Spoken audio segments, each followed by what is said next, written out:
Welcome back to Sports Talk Live. We have more members of the football team here with us. We have Shawn, Beahan, Jim Kelly, which are wide receivers, and defensive back Shawn Krautzel. Thanks for coming in today, guys. We'll be talking about Shippensburg game, which was, of course, homecoming, and then we're going to play a little game, but we'll get to that a little bit later. Let's get started. So looking back on Saturday, the first half was really good for you guys. You started off really well. What was the keys to success you guys had early in the game? We were pretty fired up. It was homecoming. They were a good team, PSAC. It's always good competition. So we were pretty fired up for the first half. We came out firing. And just, we were running on all cylinders. Like Shawn said, we were all fired up for the game. It was homecoming. Always a huge game against Shippensburg. They're one of our rivals. And both offensively and defensively, we had real good game plans coming in. And for the first quarter or so, we really executed really well, didn't really make any mistakes, and just did really well for the first quarter. Like they both said, we're clicking on all cylinders. We didn't make any silly mistakes that let them get back in the game early on, and then it was kind of like we just hit a wall and everything sort of went their way in the end of the first half. Yeah, so taking a look at the second half, unfortunately, you guys lost 42-24. What was the difference there?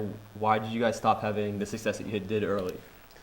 We were still fired up. It wasn't anything about us not being excited to play or anything like that. I'd say it was more we just weren't capitalizing on their mistakes, or we just, we didn't come up with too many turnovers. And turnovers, that they always give the offense a couple more possessions, a couple more times to score. So, I just say it was just our own mistakes that, really drove us into the ground. Yeah, it was just a lot of, second half, just a lot of unforced errors that we were making. It really wasn't anything that Shippensburg was doing. It was just us screwing up, and they really capitalized on the mistakes that we made in the second half. Yeah, they really didn't stop us that much as it showed in the first half.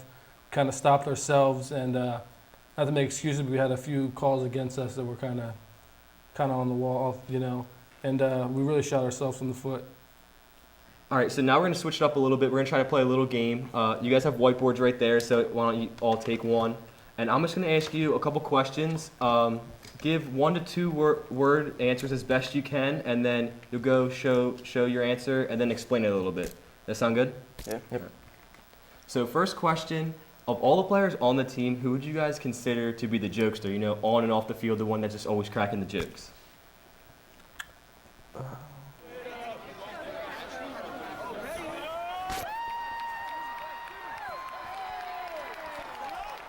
You want to start? You can go ahead. Yeah, I chose Flav because Flav himself is, just a character in his own. He's like nobody else. Anything that kid says will make you laugh at all times of the day. He's just a funny guy. He's always got everybody laughing. All right, let's go over here. I said Pete Hurley. Pete's the type of guy that he'll always have like a movie quote or something just funny to say, just at any random point. So, All right. I'm with Drew Locke, one of our backup quarterbacks. He always seems to have a story for you. Most people won't seem that funny, but the way he tells you, it'll be one of the funniest stories you heard. All right, question 2. 1 or 2 words that best describe your game against Shippensburg. It's going to be a little rough one, I know, but...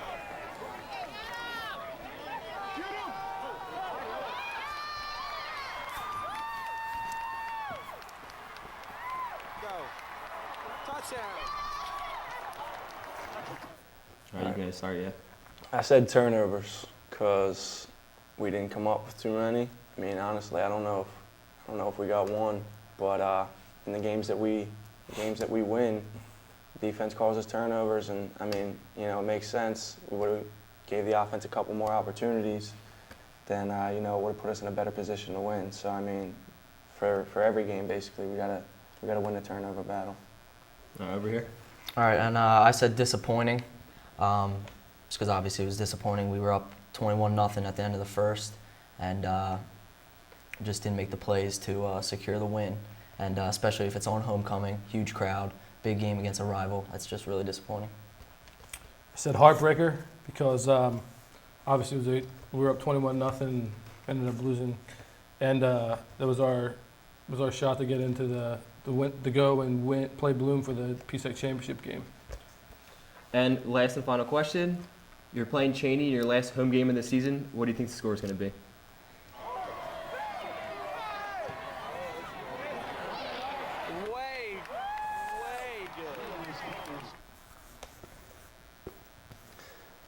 Said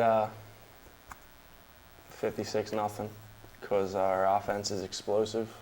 It's like a ticking time bomb. It can go off at any minute. We got weapons all over the board: receivers, running backs, quarterbacks, everything. You know, our guys are really good. And defensively, I have faith in the guys I play with, and we're looking to pitch a shutout. All right, nice.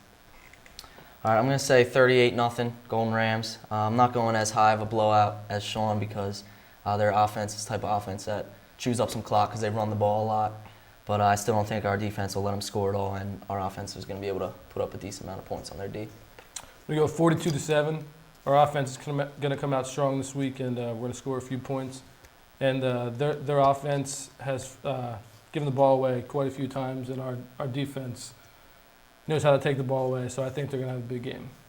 All right, I'm going to give my pick. I agree with Jim slightly. I'm going to go 42 for you guys, but I'm going to go nothing. I think it's going to be a shutout. Tough game versus Shippensburg. I think you're going to bounce back, and you're just going to get a big win. So in the end, you guys are going to pull it out 42-0. All right, well, that's going to end our game. Thanks for coming in today. You guys want to give any shout-outs or anything like that? Yeah, shout out to my guy, Coach JoJo Patrick. I'm going to give a shout-out to BZJ, a.k.a. BZ Easy. We give a shout out to my roommate, Mike Selby. All right, well, thanks again for coming in. Good luck versus Cheney and in the rest of your season. But now we're going to bring Riley and Taylor back in to have a little debate, Sports Talk Live style.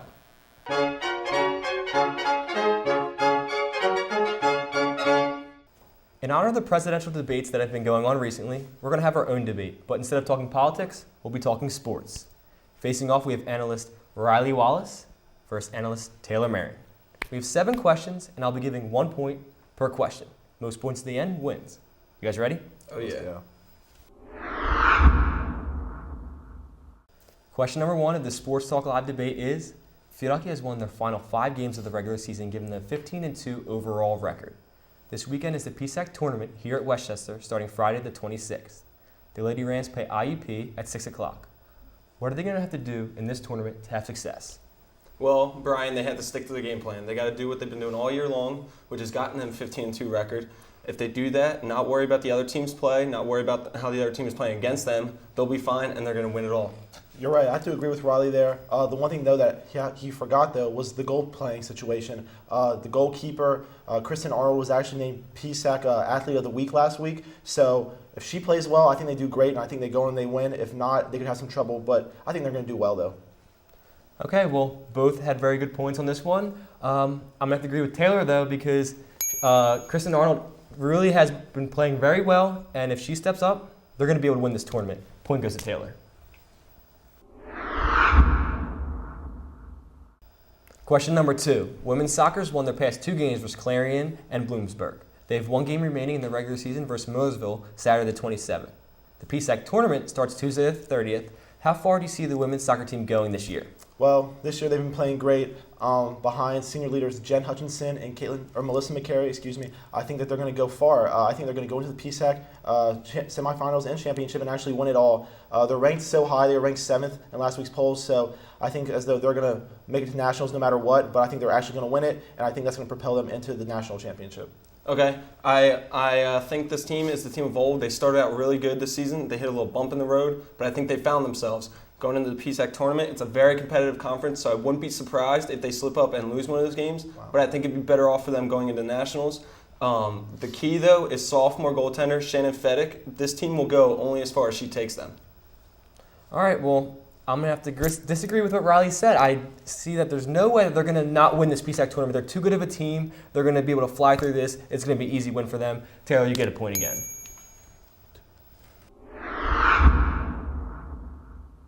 Question number 3. After losing 4 games in a row, men's soccer has bounced back, winning their past 4 games, which has clinched them a playoff spot. They too have 1 more regular season game left versus Millersville on Saturday. They've had a rocky season so far, but seem to be on a little bit of a hot streak. How far do you see them going in this PSAC tournament? Well, yes, they have been inconsistent this year, but they've won their last 4 games. They're getting hot at just the right time, and I think that's going to benefit them. They're kind of underdogs going into this PSAC tournament, so I think they'll be able to sneak up on a few teams. So I wouldn't be surprised if they get to the semifinals or finals. And what helps them even more is that their backs are up against the wall. If they don't win the PSAC, they're not going to nationals, so they have to win to advance. Yeah, I have to agree with you there. But I don't think they're going to make it that far at all, actually. I think that they've just been too streaky, too inconsistent. You said they won their last 4 games, but before that they lost 4 games in a row. So you can just see how streaky they've been. It's really going to come down to their senior goaltender, Garrett Blyler. If he plays well and he plays up to what they think he can, they can go somewhat far. But the way that I see it, they just have not been playing consistent enough, so I'm going to say they're going to lose pretty early. All right, well, actually, I like Riley's optimism in this one. Okay. I like seeing them going to semifinals or maybe the finals, so I'm going to have to give you the point on this one. Question 4, we're going to switch it up, go from Westchester sports into some Philadelphia sports. We're talking about the Eagles. Now, under Andy Reid, the Eagles have been 13-0 after the bye. The Eagles face the undefeated Atlanta Falcons this Sunday. Who do you see winning this matchup? Well, Brian, I hear that they were 13-0 after buys with Andy Reid, but this year I think it's going to be snapped. Atlanta Falcons are 6-0 coming in, and though the Eagles are talented, I think Atlanta is even more talented, especially in the passing game. Players like Roddy White, Julio Jones, and Tony Gonzalez have been unstoppable, and with Matt Ryan having such a great season, and our defensive coordinator just getting fired, I think it's going to take a while, and I think that it's going to be close because it's at home, but I think we're going to drop it 28-17. Taylor, did you hear Brian? He said Andy Reid was 13-0 after buys. I think he's going to give him 2 weeks. He's going to solve this Falcons defense. The offense is going to come out and put a lot of points up on the board. And even though we have a new defense coordinator, the defense will make enough plays for the Eagles to pull out the win. Reid will improve to 14-0 after the buys, 38-31 Eagles. All right, this one's pretty easy for me. I don't see any way the Eagles coming and getting this victory. The Falcons are just too good, too much switching. They just switched the defensive coordinator. There's no way they're going to pull out this win. I'm agreeing with Taylor. You're taking this point. All right, question number 5. With owners and players still at a stalemate, the NHL season is beginning to look in doubt. With that said, do you see there being an NHL season this year? If so, when's it going to start? No, Brian, I don't see this season happening this year. You look at the owners and particularly Commissioner Bettman. He's had 2 lockouts before where he's had no problem canceling the whole season. They just seem too stubborn. They're not willing to sacrifice anything. They're coming to the table saying, look, this is what we're doing. If not, oh well, not our problem. We'll see you next season. So in the end, it's their stubbornness that's going to kill the season and result in no games. Not so fast, Riley. I can disagree with you totally on that one. Though players are playing overseas and though owners still have a lot of money, there's just so much money at the table that they're going to leave there if they don't play. So I know it's been looking bleak. I know they've had trouble even meeting at times. But I think when it comes down to it, such things as the Winter Classic or just all the revenue they have, I just can't see it. It might not be 82 games, but I think they're still going to have a season. All right, we both make really good points in this one. I do agree with Taylor on the fact that they're going to be losing a lot of money, and with the Winter Classic, I think it's a really bad idea for them to, just drop everything. But the way things are looking, I have to agree with Riley on this one. That it's just everyone's too stubborn in this situation, and it's really the wrong move. But in the end, I don't see them having a season. Riley, you're taking this point. Question number 6. Fans in Philadelphia have high hopes for the Sixers this year, especially with the addition of Andrew Bynum. Critics don't seem to be buying it as they have them in the 8th spot in the East, which is actually the same as last year. What are your guys' thoughts on this year's Sixers team? Well, guys, this year, I've seen things in Sports Illustrated where it said they're going to be as low as the 8th spot, like you said.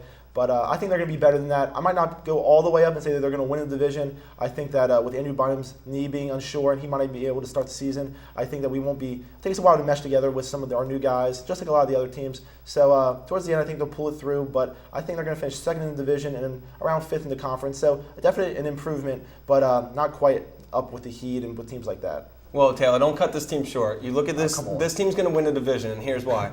You look at other teams. A lot of teams have a lot of change going on this season. They're going down in the rankings. You got the Magic losing Dwight Howard. You got Bulls with Rose just coming back from injury. A lot of question marks. A lot of pieces that are adding to the puzzle for other teams. The Sixers, they have the same core team as they did last year. Yes, they got Bynum, who's unsure about when he's going to start the season.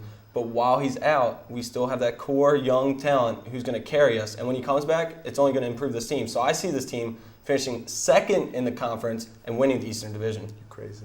All right. Well, both very good points. Bynum, it is going to take a lot for him to mesh and get well with this young system.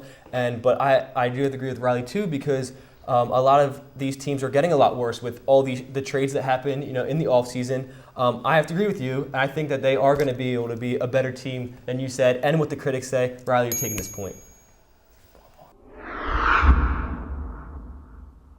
All right, it's question number 7. It all comes down to this.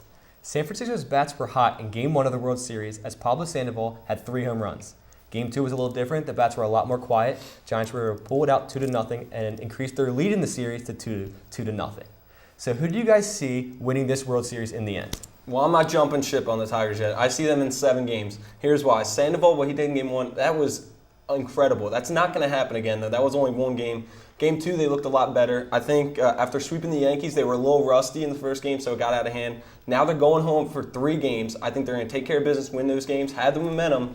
And in the end, you got Verlander starting Game 7, along with Cabrera and Fielder. They'll all play better at home. Plain and simple, Tigers have the better players, and they're going to pull it out in the end. Riley, you couldn't be more wrong there.